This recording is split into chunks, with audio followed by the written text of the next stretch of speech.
Live from the Scheinfeld Center Innovator Studio at Santa Barbara City College, it's the Enlightened Entrepreneur Podcast, where we inform and inspire Gen Z to become even more entrepreneurial and innovative in our global economy.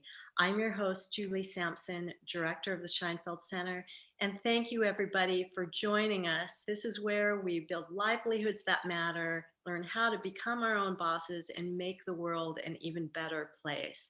And in this episode, we're going after how to create positive change.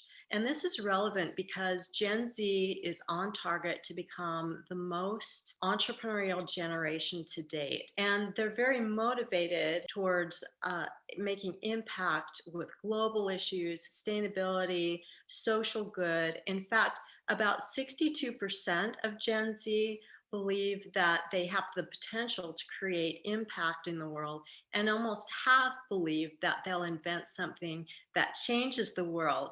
And this is all great, but the question is, how do you get started with this? And so to help us break it all down, joining us from Uganda is social entrepreneur, philanthropist, peace advocate, agriculturist, and community social developer, Jockas Matte. So, Jockas, welcome to the podcast. Thank you so much, and I'm glad to be part of this. It's a pleasure. Well, you have done so much amazing work. We can't wait to hear more about what you do. So, maybe let's just start right off with, how do you describe the Wilmat Foundation and what you do there? Okay, thank you very much, Julie. And I'm very happy. Actually, this has come at the right moment where Wilmat Development Foundation is profoundly honored and exceedingly humbled to be part of this podcast in, of course, sharing the successful stories that we've done for the past years.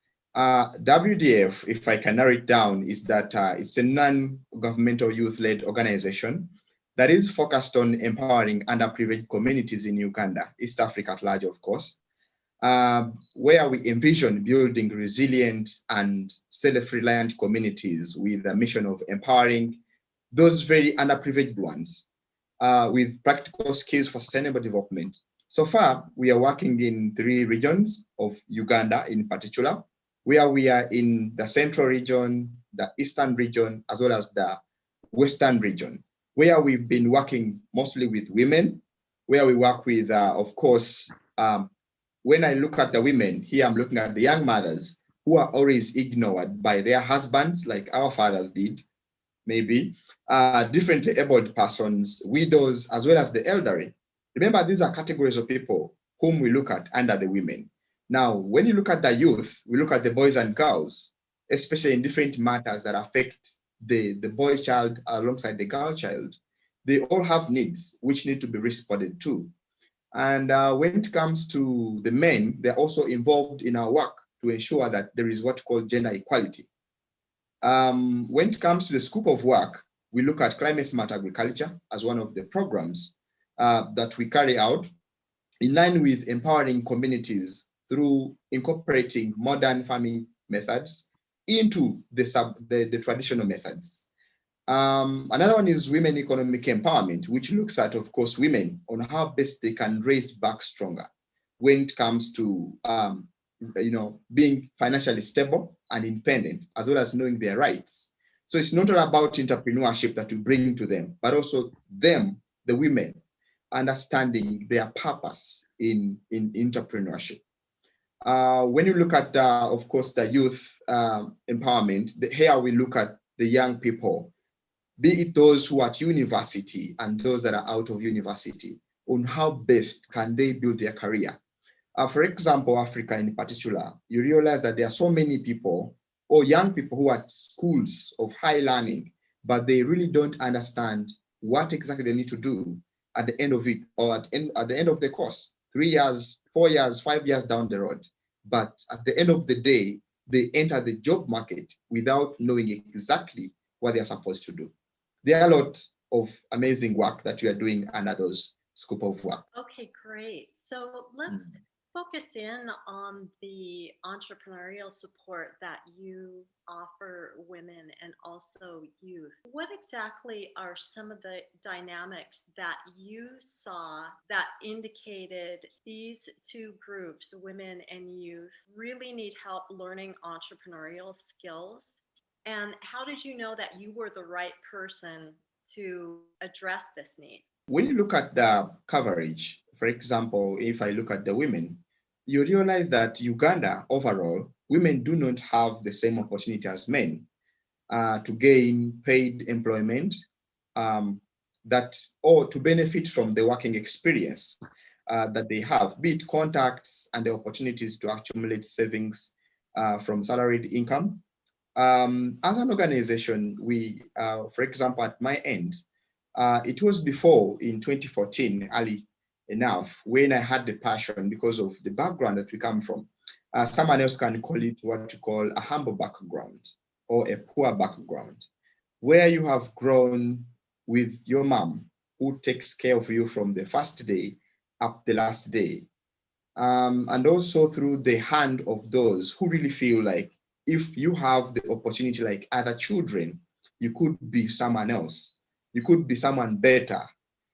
So that kind of hardship that some of us, like myself, which I grew in, that kind of environment that looks at women as weak, yet our mothers really suffered a lot to sacrifice all they had to put us into school and also enable us to move in the direction that we really want. So seeing my mom suffering at home was one of the passion that drives me every day. And also seeing my siblings, the one I follow, she's a lady, and the one who follows me, getting pregnant at the tender age of 15, 14, it gives you that heartburn like, oh, look here. If we had what it takes in our family, our daughters at home, our sisters couldn't go into these kind of acts. So it's something that drives me to say, look here, not all young mothers every day really like what they are doing. It's just because of the situation. So that's how now it captures the heart of me, where I happen to be the founder. I don't work alone. So you will hear that in most of the conversation I'm going to give you, I'll speak of we, because I believe in togetherness and diversity in causing a positive change when it comes to empowering the women in different communities. One of the fact check that we do as an organization is that Ugandan men are more active in entrepreneurial activity than women, where you find that women comprise 40% of the people who are engaged in entrepreneurial activities, but an estimate of 1.4 million women, still a sizable number, of course, but men still make up the remaining 2.1 million entrepreneurs. Imagine out of the 1.4 million, women, only 43.5% are in those nasty entrepreneurship groups where they are still trying to, create entrepreneurship or enterprises from the start. And also some of them, like, their enterprises, the ones that they own, it's just still 42-month-old if they have tried anyway. So that kind of hardship, they don't know the direction they need to take. They are good at doing business. Women, that's why I love like empowering women. They know what they want if they have the right tools and the right knowledge. And it's one of the reasons that keep us moving. Like, you know what? Our mothers need to have a better life. And this can be provided by those who have moved through the ladders of education and have something to share with those in the communities, either you studied or not. That is something that keeps us pushing in the direction of women empowerment, entrepreneurship, of course. So you saw the need for this from the way that you grew up, and also you have a background in economics, right? So Mm. you were able to match those things together to create a solution. But how did you get started? So you saw this need, you recognized you needed to work together to collaborate.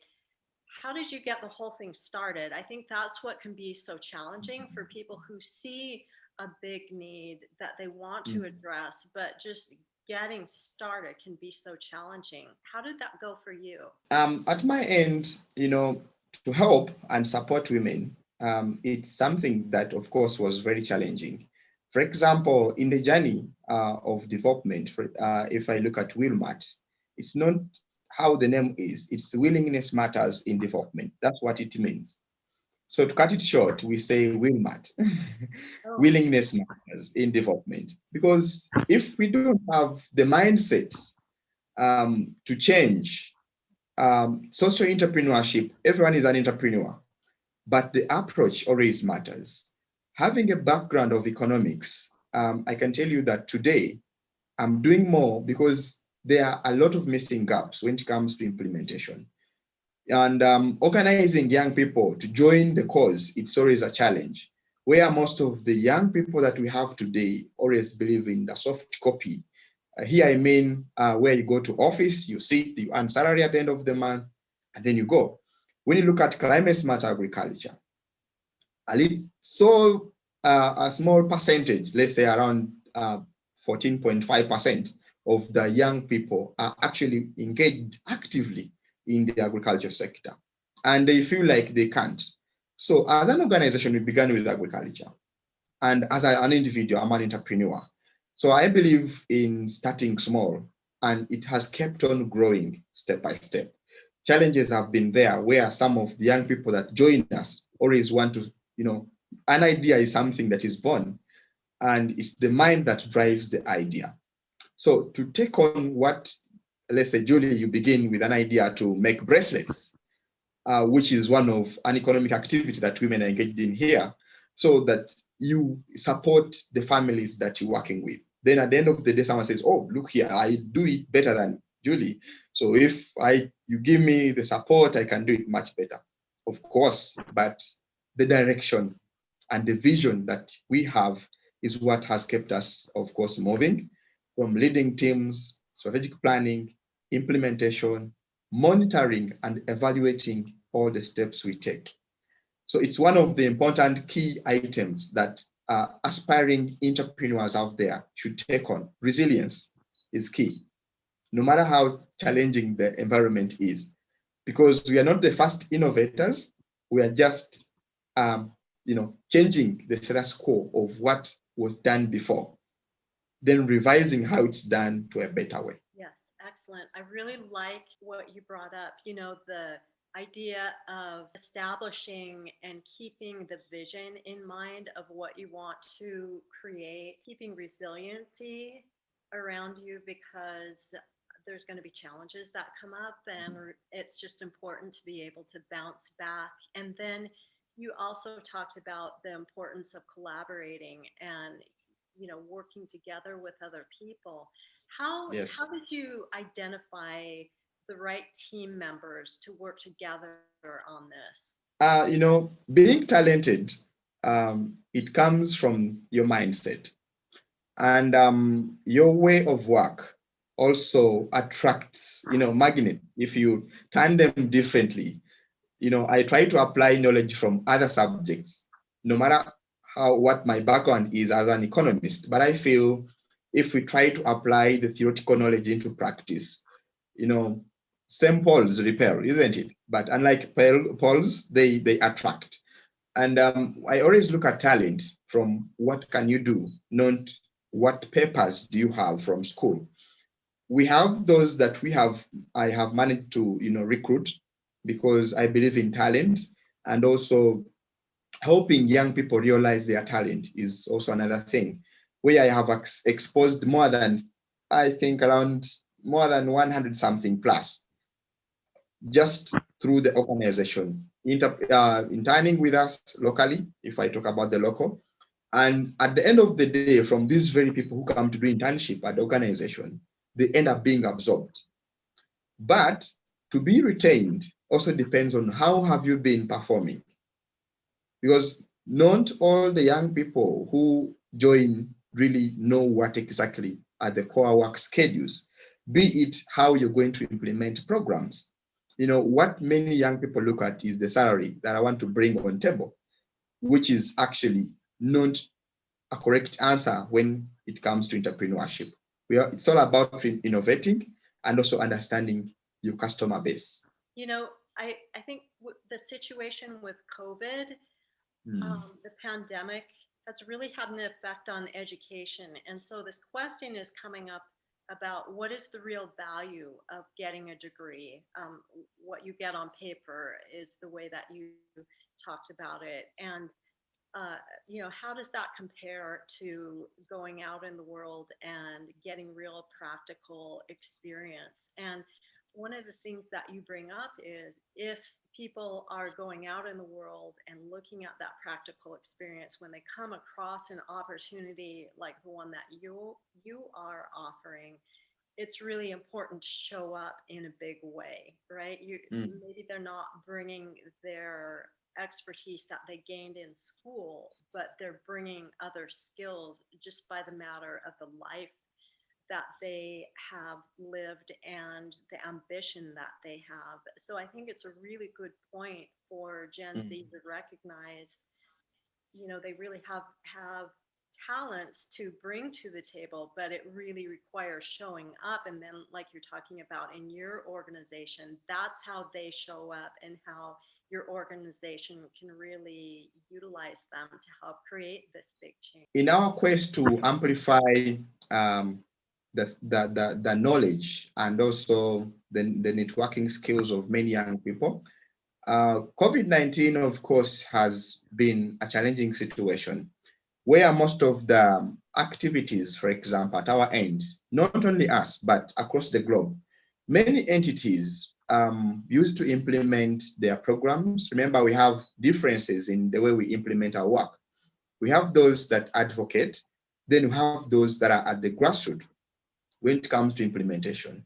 The engagement of young people is still low because I thank God, one, for the opportunity that now universities have made a requirement for students to do internship in any of the areas that they feel they want to expound on. And I believe that by outsourcing quality training opportunities that help young people to understand their true purpose and also changing their career, you may have a degree, but do you know what it takes to have it? Yes, I may graduate tomorrow, but it does not guarantee me that I'll get a job a minute after I move out of university. It's all about the passion that you have. Like, okay, I have something in mind that I would love to do for a meantime, because most of the entities are looking at hiring talent that already knows something, but not hiring someone who doesn't know anything.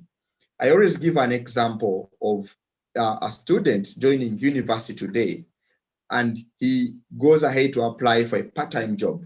Then another one, because at home they have everything, and also applies after university, then they all go into the job market to apply for a job. If you to hire someone, which of the two would you hire? Would you hire the one who has first class but no experience, or you will hire someone who has experience but has second class? That is something to take home. Yeah. Otherwise, skilling is very important when it comes to the young generation of today. Oh, absolutely. I couldn't agree more. And I think it's really an opportunity for educators and educational institutions as a Mm, result of the pandemic and everything that we've experienced to really look at those hands-on work experiences that they offer students, because that's got to come alongside mm, any degrees that the student is earning. It can't be a separate thing. It just isn't realistic in this day and age. I think we're learning, which is a great thing. I think that's a really positive thing that's coming out of the pandemic. So we have a question from an audience member, and it is, what is the greatest challenge that you experienced when you were first getting started, and how did you address it? The greatest challenge up to date, it is still, of course, limited funding opportunities, and also, competition from other entities that they have a voice to speak out and also compete for the smallest grants. Imagine a grant of 1,000 and also a bigger entity, if also competes for the same. Like many grant giving organizations look at young people or youth-led organizations as only for prestige, but they forget the fact that not all entities that are led by young people are not genuine. There are those that are genuine if you do a background check, present your reports, and show us where you're working. Because we have those whom we have now started training. They are entities, have everything in place. But when it comes to implementation, it becomes a challenge. Meaning it begins with a team. If your team is not prepared to help you push your vision and your passion, then you may burn on the road. It's like driving a car without fuel, or you only have fuel for 1 kilometer, but you're driving 100 kilometers. You may not reach where you're going. What has kept us moving are the friends that we have across the globe who support our vision. Imagine all this amazing work that we are doing. I don't think we have got a grant more than 5,000 US dollars. But we have kept on moving because the programs that we do, we ensure that they are owned by the community. Why? We are not doing them for our own benefit. We are executing everything for the benefit of the community. So what do we ensure in line with the SDGs, the Agenda 2030, where we want to ensure that now the programs can be sustainable if they are managed and run by the community. What helps us there is by doing a survey first, a baseline survey, to understand what are the needs of the community. Then we plan with them. Meaning, at the end of the day, we can't find challenges of this and that. Now, the presence of the savings groups that we have formed, the microfinance project, you realize that the women and the men whom we have clustered in different groups, they keep on saving their money on a weekly basis. So far, we have more than 900 women and men mixed all together. We don't look at only one section. We mix them so that these men, these fathers of ours, really understand, the challenges our mothers face when they're looking for money and when they're investing in businesses. So from the pool of resources that they put together, it's what now we remove to invest in their own projects, so that now they know that this is what we are getting out of what we are bringing. So at our end, we bring the knowledge, and then they do the implementation as we move all together. Oh my gosh, such great wisdom there. First of all, really understanding the problem and reaching out to the community and making sure that you're engaging the community in understanding the problem and getting their input so that you have their buy-in, but also so that you have an idea of what problem it is actually that you're going to solve, because a different communities, even though you're addressing entrepreneurship for women, they could see the problems differently. And so by really doing that work beforehand to interact with the community that you're wanting to serve, you make sure that what the solution you design is really going to meet those needs.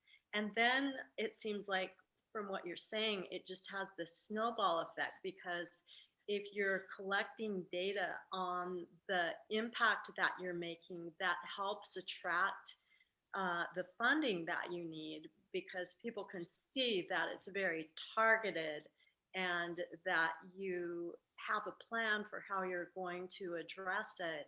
And also, I think another really important thing that you said was that you have not received one particular grant, more than $5,000. And I think the beauty that we see with funding is that sometimes when it comes in lean, in small amounts, it helps an organization be more resourceful and not waste those important dollars. So, oh my goodness, such great wisdom there. Our approach is very unique in the way we work.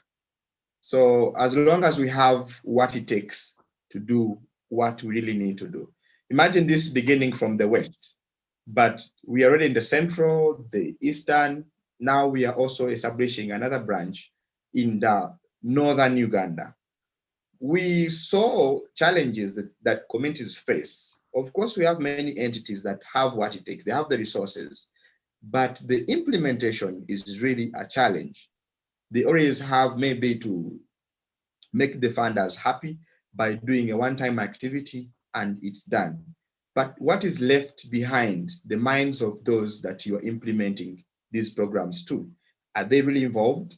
Yes, you may involve them in the consultation, but at the end you implement a project in the later date, or maybe when they ask you for accountability.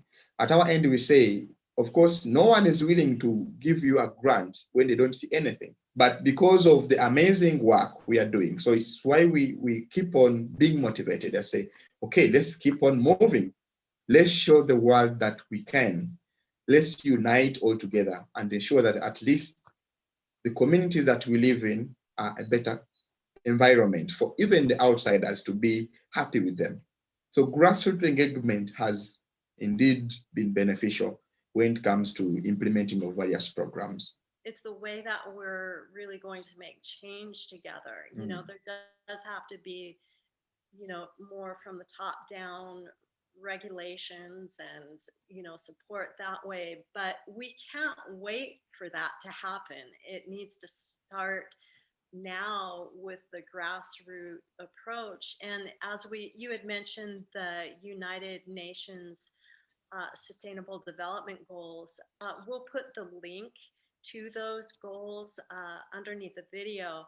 And I encourage anybody, any of our listeners who aren't familiar with those, to go and look at those goals. They're big goals. But if you also look at the United Nations website, the organizations that are really creating change, it's the cumulative effect of foundations like yours, you know, that are coming together, and that cumulative effect is having an overall greater effect. And so, Jockas, I'm sure that people want to connect with you and the work that you're doing. What is the best way for them to do that? I believe our website has everything there, or by email in case that could be possible to be shared. And also follow us on various social media platforms. We're there and we'll be able to respond. Excellent. We'll put the links to all of your platforms down below the video so that people can reach out to you.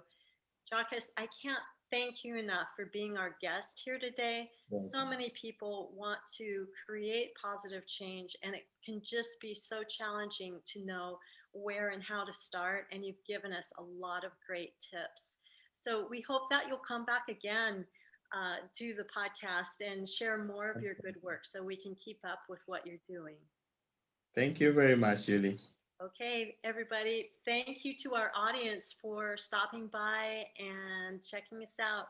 Make sure you like, subscribe, and share what we're doing with other people so that we can build our community, because really, as entrepreneurs, we're stronger and better together. So we'll see you next week, everybody. Thank you.